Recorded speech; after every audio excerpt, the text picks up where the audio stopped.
పేదలు సామాన్యులకు మెరుగైన విద్య వైద్యాన్ని అందించడమే ప్రభుత్వ లక్ష్యమన్నారు సీఎం రేవంత్ రెడ్డి.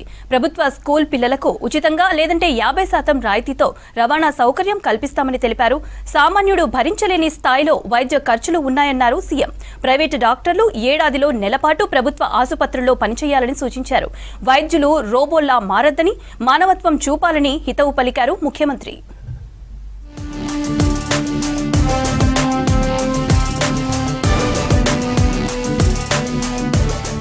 రాష్ట్రంలో విద్యారంగంలో కీలక మార్పులు తీసుకువస్తామన్నారు ముఖ్యమంత్రి రేవంత్ రెడ్డి. వచ్చే ఏడాది నుంచి సరికొత్త మార్పులు తేబోతున్నామని వివరించారు. దశాబ్దాలుగా కొనసాగుతున్న ఇంటర్మీడియట్ విధానాన్ని రద్దు చేస్తామని ప్రకటించారు సీఎం. ఇకపై నర్సరీ నుంచి 12వ తరగతి వరకు ఒకే గొడుగు కిందకు తెస్తామని, తెలంగాణ పబ్లిక్ స్కూల్స్ అనే కొత్త విధానాన్ని అమలు చేస్తామన్నారు. డ్రాప్ అవుట్స్ ను తగ్గించడానికి ప్రభుత్వ స్కూల్ విద్యార్థులకు ఫ్రీగా లేదంటే 50% రాయితీతో రవాణా సౌకర్యం కల్పిస్తామన్నారు. కూలీ పనులకు వెళ్లే పేదల పిల్లల కోసం ఉదయం పూట పాలు, నాణ్యమైన బ్రేక్ఫాస్ట్తో పాటు మధ్యాహ్నం ఆరోగ్యకరమైన భోజనం పెడతామని చెప్పారు సీఎం.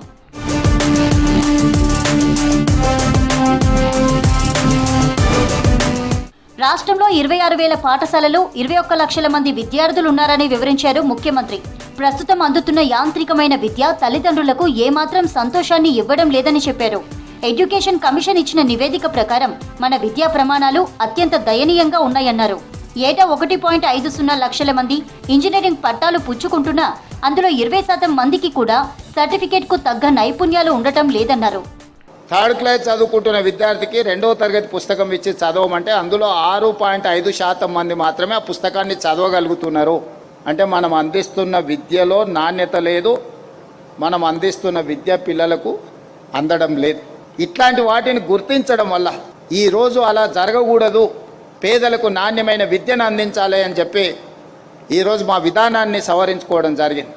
అదేవిధంగా ప్రతి సంవత్సరం 1,10,000 మంది ఇంజనీరింగ్ గ్రాడ్యుయేట్స్ని మనం సర్టిఫికెట్ ఇచ్చి సమాజం మీదకి వదులుతున్నాం. కానీ వాళ్ళ స్కిల్స్ని చూస్తే 15-20% కూడా they are not matching with their certificate.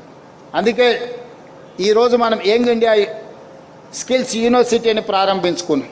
Anand Mahindra chairman గా ఉన్న ఈ యూనివర్సిటీలో అపోలో, డాక్టర్ రెడ్డిస్, బ్యాంకింగ్ రంగాల నిపుణులు నేరుగా కరిక్యులం డిజైన్ చేస్తున్నారని వివరించారు సీఎం. శిక్షణ పొందిన విద్యార్థుల్లో 90% మందికి కార్పొరేట్ సంస్థలే ఉద్యోగాలు ఇచ్చే వ్యవస్థను రూపొందించామన్నారు రేవంత్ రెడ్డి. 1956లో ఏర్పాటు చేసిన ఐటీఐలలో ఇప్పటికీ అంబాసిడర్ కార్ల రిపేర్ లాంటి కాలం చెల్లిన సాంకేతికతనే నేర్పుతున్నారని చెప్పారు సీఎం. అందుకే పాత సిలబస్ ను రద్దు చేసి టాటా సంస్థ భాగస్వామ్యంతో ఐటీఐలను ఏటీసీలుగా అప్గ్రేడ్ చేశామన్నారు.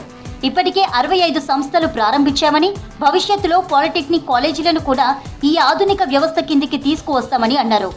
ఏఐ రాకతో వైట్ కాలర్ జాబ్స్ ప్రమాదంలో పడుతున్నాయని, అందుకే బ్లూ కాలర్ జాబ్స్ కు యువతను సిద్ధం చేయాలన్నారు. అదే ఐటీఐలో మనం ఇచ్చే ట్రైనింగ్ 50-60 ఇయర్స్ ఓల్డ్ టెక్నాలజీ మీద మనం ట్రైనింగ్ ఇస్తున్నాం. వాళ్ళకి డీజిల్ మెకానిక్ ట్రైనింగ్ ఇస్తే అంబాసిడర్ కార్ మీద ట్రైనింగ్ ఇస్తున్నాం. ఇప్పుడు అంబాసిడర్ కార్ రిపేర్ చేయాలంటే ఎక్కడికి వెళ్ళాలి?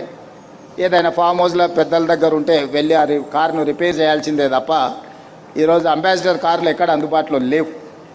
అందుకే ఈరోజు అట్లాంటి కరికులంని అన్నిటినీ రద్దు చేసి ఈ ఐటీఐలను ఏటీసీలుగా అడ్వాన్స్ టెక్నాలజీ సెంటర్స్గా మార్చినాం. టాటా సన్స్ తోటి ఒక ఎంఓయూ చేసినాం.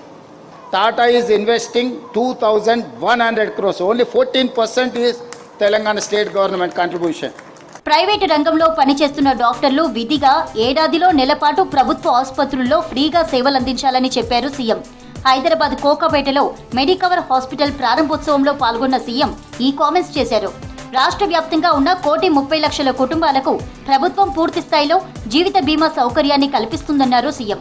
65 లక్షల మందికి ప్రత్యేకంగా డిజిటల్ హెల్త్ కార్డులు జారీ చేస్తామన్నారు. నాణ్యమైన విద్య, వైద్యం అందించినప్పుడే యువత ప్రపంచంతో పోటీ పడగలుగుతుందన్నారు. ప్రతి ఒక్క మహిళను హెల్త్ చెకప్ చేసి ఒక డిజిటల్ కార్డు ఇచ్చి ఆ డిజిటల్ కార్డులో వాళ్ళ హెల్త్ డీటెయిల్స్ అన్ని కూడా ప్రిజర్వ్ చేస్తున్నాం. Wherever they go they can use that digital card with QR code. దాంట్లో అంటే డేటా ప్రైవసీ యాక్ట్ను కూడా ఎట్లా జాగ్రత్తగా చేసుకోవాలి, ఏ హాస్పిటల్కి వెళ్ళినా గతంలో వాళ్ళకి ఏం వైద్యం అందించారు, వాళ్ళకి అందించిన వైద్యం ఏంది, సడన్గా పేషెంట్ రాగానే బ్లైండ్గా అన్ని టెస్టులు చేయాల్సిన అవసరం లేకుండా బేసిక్ ఇన్ఫర్మేషన్ ఆ డేటా కార్డులో ఉంటే మీ హాస్పిటల్స్కి అన్నిటికి కూడా డాక్టర్లకు ఈజీ అవుతుంది ఒక పేషెంట్ను అడ్రస్ చేయడానికి. దేశ ఫార్మా ఉత్పత్తుల్లో 40% కేవలం హైదరాబాద్ నుంచే ఉండడం గర్వకారణమన్నారు సీఎం. ప్రపంచాన్ని గడగడలాడించిన కరోనా సమయంలో 3 కీలక వ్యాక్సిన్లు మన జీనోమ్ వ్యాలీ నుంచే రావడం మన సత్తాకు నిదర్శనమన్నారు. వైద్య వృత్తిలో ఉన్నవారు యాంత్రికంగా రోబోల్లా కాకుండా రోగులకు మానవత్వంతో సేవలు అందించాలన్నారు. సామాన్యులు భరించలేని స్థాయిలో హాస్పిటల్ ఖర్చులు పెరిగిపోయాయని ఆందోళన వ్యక్తం చేశారు. పేదల వైద్యం కోసం ఆరోగ్యశ్రీ సీఎంఆర్ఎఫ్ కింద తమ ప్రభుత్వం ఇప్పటికే 1,800 కోట్లు ఖర్చు చేసిందన్నారు సీఎం.